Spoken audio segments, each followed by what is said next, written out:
Welcome to another episode of Mad Men Sports. Today, join me, as always, we have Zach. Zach, how you doing? I'm fantastic. Getting ready for the big 4th of July. Cannot wait. Ready for the aliens to come down. Get a whole Independence Day reenactment going. Ooh, perfect. Welcome to Earth. David, how are you, man? Good. See, training camp starts in about 3.5 weeks. I'm stoked. Perfect. Can't get here soon enough, that's for damn sure. Yeah, we're in some need of some news, gentlemen.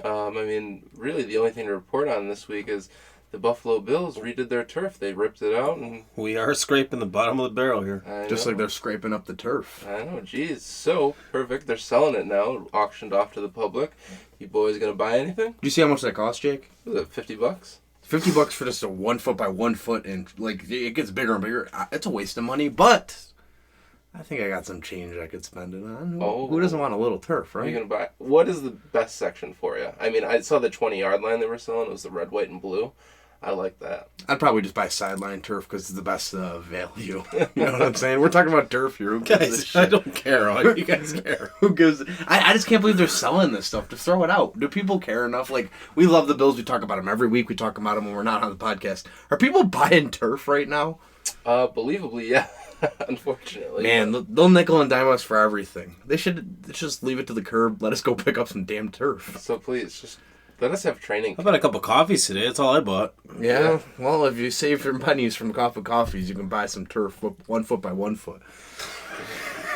that's what we got for Bills news this week. It's pretty dead. Hopefully they're enjoying their nice hiatus from working. I actually saw a nice Josh Allen interview this week, and that he talked about what it means to be a Bill, and it was actually from The Athletic. I didn't actually. It's not from this week. It was from like a couple weeks ago, but Tim Graham re-threw it out there from The Athletic, and I was reading about it, and it was about how much the city means to him for the Buffalo Bills, and how much he appreciates how warm everyone is to him, and hopefully he's a little bit more comfortable. And this was actually a really interesting point. You guys aren't prepared for this. We didn't talk about this ahead of time, but I'm just going to throw this one on you. Isn't it crazy the level of competition that was in the training camp room last year with the quarterbacks? Think about it. AJ McCarron wanted to be a starting quarterback. Nathan Peterman wanted to be a starting quarterback. No, but it's true. All three of those guys were vying for a starting quarterback position. And think about this year's camp. Everyone in that room this year is just trying to learn and become better and help. Here comes Josh Allen's maturation process, whereas last year wasn't a really good environment for him to learn how to play quarterback. Everyone was keeping their secrets and their tips to each other so that they wouldn't, so they have the upper hand. This time around, he's got Matt Barkley, a friend of his now. He's going to give him all the tips he has. Now, you know what they say, if you can't do it, teach it. Hopefully Matt Barkley can be a teacher in this scenario, because while he has had mild success playing quarterback in the league, he hasn't been able to span that into a starting role.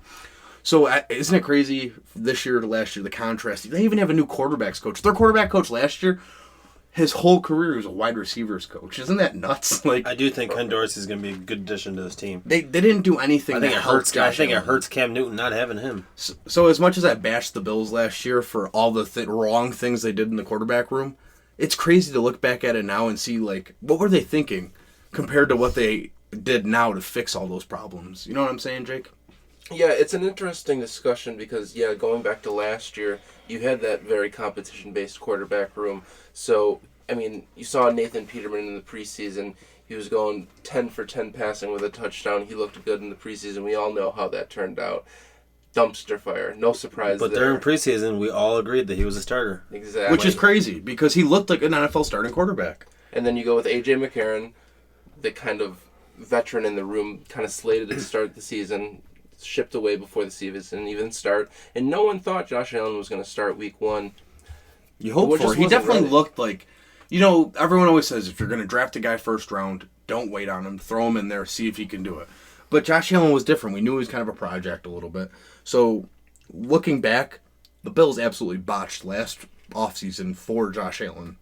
They did everything right by going to get him, but they absolutely botched the position they put him in with having to fight for it, the playing time, getting third-team reps in May and then third-team reps in August. You didn't help him grow as a quarterback. Now this year, you hope that they've done everything they could. Brandon Beane's brought in players. They've hired the right coaches, and everything is kind of aiming for him to grow as a quarterback so he can kind of get better for himself. I think he's got nothing but a plus side and our upside coming because we know he's a playmaker. We know he can make plays running the ball. We know that he's shown signs of throwing the ball and making plays. But this year, the Bills put effort in putting receivers around him that are their names and that are threats to defense, like Beasley. Not John Brown, though. Not John Brown. He's not making this team. Beasley. Zay Jones, Robert Foster are only older. And then we have a running... no matter who the running back's going to be, we know that we're going to be successful running the ball this year because we have an established offensive line. They put the front office just put effort in. Yeah, it's crazy looking back last year. It's like they wanted him to go through the mud, which I don't know why. So this year, why buy a portion? Like he shouldn't feel stressed and run the ball or making plays. He should have trust in his A, running backs, and B, receivers and offensive line to help him make plays. Yeah, I think the stress is a lot less on him this year. Picking back what you said, I do think the Bills' front office and head coaching staff kind of set Josh Allen up for success. Like you said, building that offensive line that was so terrible last year, giving him new weapons, kind of having that mentor in Matt Barkley, and even bolstering the running backs, because as we know, the running backs were non-productive last year. No. Like, McCoy seemed mentally out of it. We had injuries with Ivory all year. This year, Frank Gore's older, but if you get 4 or 5 games out of him, you know he's going to be productive. McCoy should be hungry to get out there because he's got some records to break himself this year in rushing yards and receiving yards. He's got some records to break. What are we, 12K now? Rush to 12K? He wants to do it. He seems fired up. He seems rejuvenated this year. So let's keep him healthy in training camp. Yeldon's got something to prove, and he's got the Jaguars' old offensive line coach with us. Running back coach. I apologize. No problem. We'll get to that. We'll get to our coaching segment. You should probably pay attention during Zach's segment. And we have the Prima Pizza segment. We have a third-round running back on our team, so we're stacked at that position. The concern's still a tight end position, but we talked about that several times. Yeah, and one quick thing. Do we need to mention the guy that Jake likes? Lee Smith, obviously. But that's fine. But no, one thing I do want to mention, going back to the running back room, I saw a picture on Instagram. It looked like LaShawn McCoy, Frank Gore, TJ Yeldon, Devin Singletary were all practicing together in their off time. So it's good to kind of see that camaraderie come together and build something in that running back room. Follow us on Instagram at Madmen Sports. Just throw us a follow. Shoot us a couple likes every now and then. It wouldn't kill you. Yeah, and to pick you up, Zach and I were up late this week doing something kind of fun. Hopefully you guys read it on the website. Yeah, on the website we're this week and kind of through the off season here while we kind of wait on our pins and needles for training camp coming up. We're throwing out the 60th year anniversary team of the Buffalo Bills. It was a fun time for Dave and I. We kicked back some Black Button whiskey and we kind of went at it and had quite the debate. A debate that had a lot of language that probably wasn't deserving of our podcast. Let's just say I couldn't drive home. Yeah. Because he doesn't have a car. But, no, shout out to Kyle. He Ubered. Don't worry. Yeah, exactly.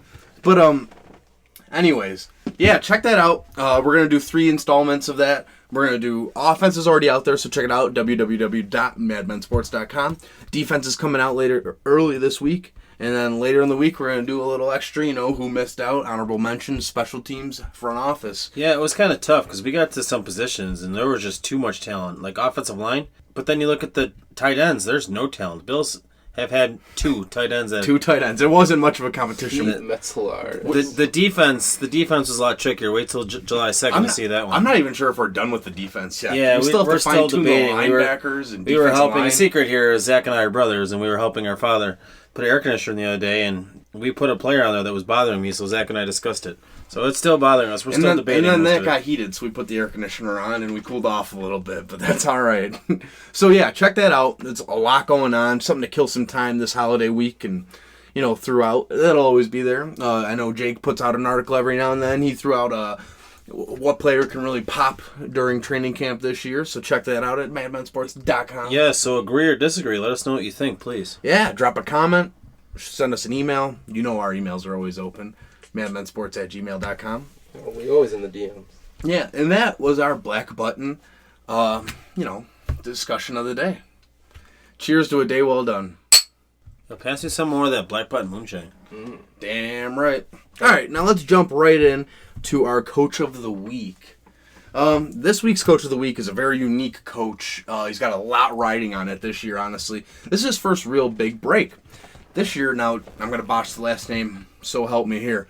Bill Tierlinknick. Is that, you got that on that one, Jake? Tierlinknick? Yeah. Tierlinknick. Tierlinknick. Whatever. shout out to Bill. He's tasked with the maturation process of Ed Oliver. He is our defensive line coach. Now, this poor bastard's been yo-yoing from college to pros all of his career. Started in Illinois State as a defensive assistant, got bumped up to the Colts as a defensive assistant, went down to Nevada as a defensive line, co-defensive coordinator there, and now he's with his second year with the Bills, first year in the defensive line. Obviously, everyone remembers, Walfer, the hard-ass drill sergeant from the defensive line that everyone loved. He kind of kicked it when Kyle Williams left. Might have been a project that he's always wanted in his career, but good for him. So now Bill here has got a lot on his plate. He's got to really get Ed Oliver in the perfect position here. He's got some really good pros here with Jerry Hughes, and we don't love Trent Murphy, but we know that he's got a lot of talent. I want to love him. Exactly, we're not ready to love him. It's just time will tell. Shaq Lawson's going into a huge year for his career. There's a lot on Bill's plate. Dave, what do you expect from the defensive line this year? I expect a lot of pressure up front. You need to, because you have a young, very good linebacker core that we've discussed, and you have a veteran with Lawrence Alexander. They need to find holes for them to make plays. So you have Ed Oliver, you have Star Latule, who I'm very down on. I think he's highly overpaid, so hopefully he proves me wrong this year. And then you have Jerry Hughes, who, he just signed a contract. He's making home here, so he should be the heart and soul of that defense right now, besides Lorenzo. Now, if you guys listen to us consistently, you know that I love exposing everyone's favorite player. I think Dave's favorite player is Jerry Hughes. Dave, any comment? Wrong. Matt Milano. Matt Milano. Fun. Now, speaking of Matt Milano, Jake and I are putting together a nice video breakdown on Matt Milano that'll be out in the next 10 days or so. Mm-hmm. So keep an eye out on that on the YouTube and our website. Actually, so fun fact. So he was a coach with the Colts while Jerry Hughes was drafted 2010. Well, I'll tell you what, that's not a good sign for the Bills. I know you're excited to tell that fact, but you remember how bad Jerry Hughes was as a first-rounder coming out? They traded him for Kelvin Shepard, for Christ's sakes. The linebacker from LSU that sucked ass. So hopefully he doesn't suck up Ed Oliver and Jerry Hughes doesn't get back to old habits while he's, here. I'm just going to wrap it up after that point. That was the Prima Pasta Pizza Coach of the Week for the Buffalo Bills. We're doing this segment to make our fans smarter so you guys can bitch about the coaches in a proper manner. Exactly. Have that knowledge. Exactly. Know your smells. Know your smells, baby. All right, guys. That's the end of our podcast. Have a great 4th of July. I do have a little teaser. This was a short podcast this week, but that's because we have a surprise interview with one of the former Bills beat reporters for WGR, Matthew Collar, coming out this week. Keep an eye on that. It's going to be a fun interview. Going to talk a little NFC North, a little fantasy action, and then we're going to bring it back to the Bills and bring it home. So keep an eye out on that. This will be on YouTube, SoundCloud, iTunes, Spotify, everywhere you listen to podcasts. And our website. Just like us. So it's going to be on a normal format. It'll be a nice interview. I'm looking forward to it. Guys, happy 4th. Happy birthday, America. No place else. Absolutely. Fuck yeah. Better than Canada. I can't wait for Canada Day. That's tomorrow.